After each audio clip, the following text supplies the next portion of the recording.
tag-ulan at nainip kami sa bahay, naisipan namin pumunta dito sa bodega ni Boss D here at Mexico, Pampanga. Ayan, ipapakita nga namin kung kaano kasulat at kamura ang paninda nila dito tulad netong Alaska Evaporada. Grabe, ang laki for only 32 pesos.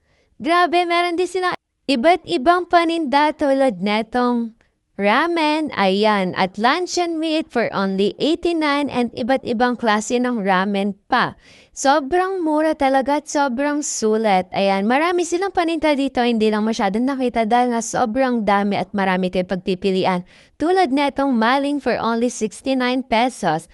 Ayan, sobrang mura talaga guys. Meron ding iba't ibang klase ng noodles, Japanese noodles, Korean noodles for only 16 pesos, 17 pesos. Ayan, sobrang mura talaga at mapapawaw ka.